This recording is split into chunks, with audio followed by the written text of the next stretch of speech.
नमस्कार दर्शकों, आज मैं आप लोगों के सम्मुख उपस्थित हुआ हूँ जन्म कुंडली में दसम भाव के स्वामी का 12 भावों में फल को लेकर के।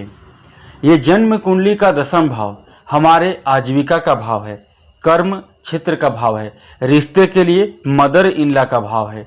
यहीं से हम प्रसिद्धि के लिए विचार करते हैं, यश और कीर्ति के लिए इसी भाव को देखा जाता है।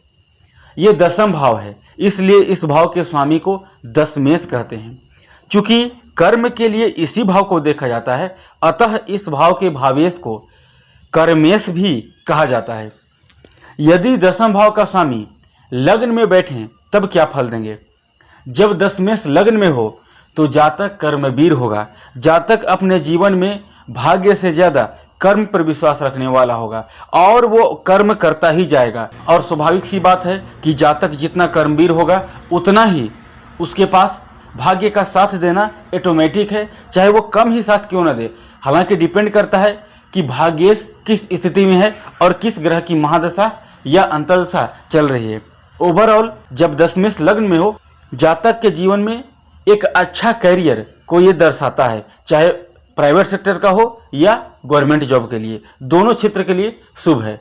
दशमेश यदि द्वितीय भाव में बैठ जाए, इस स्थिति में बैठेगा तो जातक अपनी वाणी से आजीविका स्थापित करता है। जातक का कोई ऐसा व्यवसाय होता है, जातक जज, वकील, ज्योतिषी, शिक्षक, यानी जिसमें जातक का वाणी की भूमिका मुख्य होगी, ऐसा कोई व्यवसाय जातक का होता है या जातक किसी ऐसे फील्ड में होता है। जातक के परिवार से अच्छे संबंध रहते हैं, परिवार से सहयोग भी मिलता है। दशमेश यदि कोई क्रूर या पाप ग्रह नहीं हुआ तो क्रूर और पाप ग्रह होकर दूसरे भाव में बैठेगा तो परिवार से संबंधों को खराब करने का काम करेगा। दसम भाव का स्वामी तीसरे भाव में आकर बैठ जाए, यानी साहस, पराक्रम, मेहनत के घर में, ये अत्यंत श्रेष्ठ स्थिति है। कई बार अगर दसम भाव का स्वामी और तीसरे भाव का स्वामी कोई एक ही ग्रह बन जाए, उस स्थिति में भी ये श्रेयकर होगा। जातक कर्मवीर होगा, मेहनती होगा, साहसी होगा, पराक्रमी होगा, पुरुषार्थ करने वाला होगा। और जातक जैसे ही पुरुषार्थ करेगा, पराक्रम करेगा, मेहनत करेगा तो उसका भाग्य स्वाभाविक सी बात है कि उसका साथ देगा ही देगा। ये भी श्रेष्ठ स्थिति है। कर्मेश चतुर्थ भाव में अपने से सप्तम भाव में गया है। जातक अपने पुरुषार्थ से भूमि, भवन, वाहन का निर्माण करता है। माता के साथ संबंध अच्छा रहता है, मित्र के साथ संबंध सम रहता है, न तो बहुत ज्यादा अच्छा और न ही बहुत ज्यादा खराब। जब तक पाप प्रभाव न हो किसी भी प्रकार का कोई कष्ट नहीं होता, लेकिन पाप प्रभाव हुआ तो थोड़ी सी घर बनाने में, प्रॉपर्टी खरीदने में अधिक समय लगता है, या कई बार प्रॉपर्टी खरीद भी लें, मकान बनाने में काफी परेशानियों का सामना इनको करना पड़ता है। आ जाइए अब पंचम भाव में। केंद्र का स्वामी त्रिकोण के भाव में बैठा है, बुद्धि, ज्ञान, विवेक के भाव में बैठा है। जातक कर्मवीर होगा, अपने जीवन में आगे बढ़ने के लिए हमेशा प्रयासरत होगा, प्रगतिशील होगा। लेकिन ऐसा जातक अपने शारीरिक कर्म से ज्यादा मानसिक कर्म करेगा। विशेष रूप से आप वैसे जातक को देख सकते हैं जिनका कार्य क्षेत्र शारीरिक परिश्रम कम हो, उनकी मानसिक परिश्रम ज्यादा हो। जातक को कर्म क्षेत्र में प्रसिद्धि का योग दिलाता है, क्योंकि पंचम भाव त्रिकोण का भाव है। लेकिन अपने से अष्टम भाव में आया है, पाप ग्रहों के प्रभाव में कार्य क्षेत्र में विलंब करने का काम करता है। आ जाइए छठे भाव में। आप सोच रहे होंगे कि ये बुरा भाव है, लेकिन यकीनन बुरा भाव है। अब कब ये बुरा फल करेगा, कब शुभ फल करेगा, आइए थोड़ा सा उदाहरण देकर समझा देता हूं। छठा भाव प्रतियोगिता का भाव है, कंपटीशन का भाव है, और दसम भाव कर्म का भाव है। कर्म का मालिक प्रतियोगिता के भाव में गया है। जातक ज्यादातर कंपटीशन के फील्ड में होता है, वो जातक ज्यादातर प्रतियोगिता करता है, और प्रतियोगिता परीक्षा या जो भी हो प्रतियोगिता से रिलेटेड, उसमें उसे सफलता मिलती है। निगेटिव पक्ष ये है कि दसम भाव आपके मदर इन लॉ का है और यश, कीर्ति, ख्याति का भाव है। छठा भाव बुरा भाव है। पाप प्रभाव में होने पर जल्द वो जातक को सफलता नहीं मिलता, या जल्द जातक को वो यश, क्रेडिट नहीं मिलता जो जातक को मिलना चाहिए, जितना का जातक हकदार है। आ जाइए सप्तम भाव में। दसम भाव का स्वामी अपने से दसम भाव में सप्तम भाव में गया है।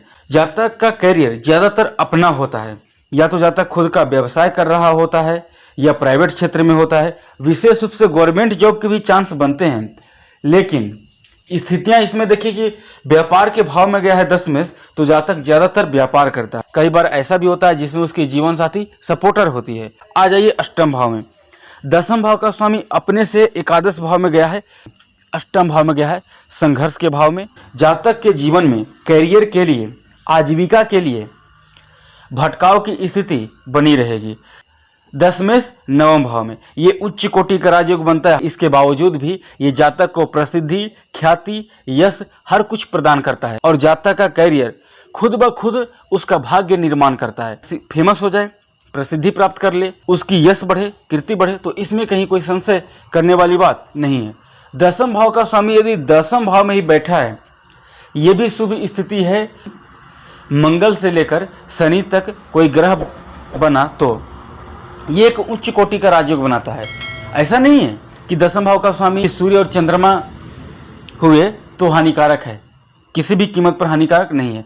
दसम भाव का स्वामी कोई भी ग्रह है, दसम भाव में बैठा हो शुभ स्थिति है। यहां तक कि दसम भाव में सभी ग्रह शुभ फल ही करते हैं, अशुभ फल जल्द देखने को नहीं मिलते। और दसम भाव में राहु, केतु जैसे क्रूर और पापक ग्रह भी शुभ फल प्रदान करते हैं। आप लोग में से कई लोगों ने सुना भी होगा, राहु जिसके 10 में, दुनिया उसके बस में।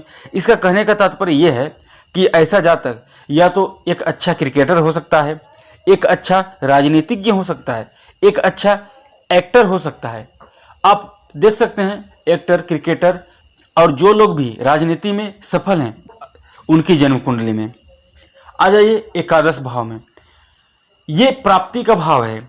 जातक का कैरियर बहुत कम समय में ही स्थापित हो जाएगा। कैरियर भाव का स्वामी अपने से दूसरे भाव में, प्राप्ति के भाव में गया है। ये उच्च कोटि का सफलता प्रदान करता है।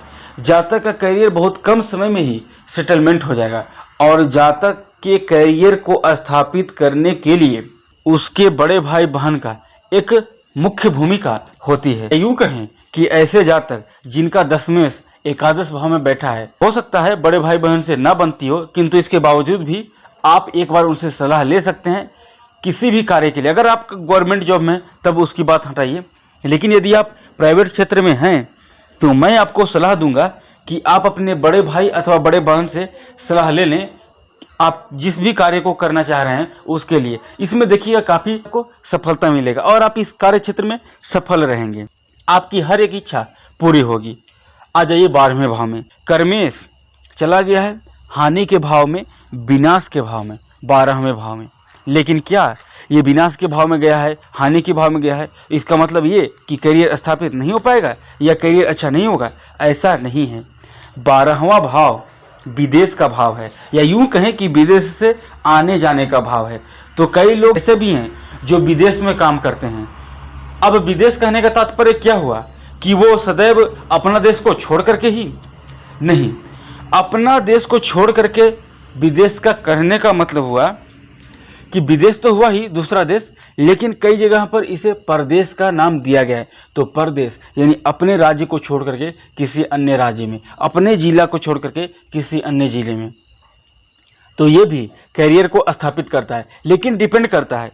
अब कई ऐसी कुंडलियां होगी जहां पर दसम भाव का स्वामी 12वें भाव में जाकर उच्च का हो जाएगा, या 10वें से 12वें भाव में स्वराशि का होगा।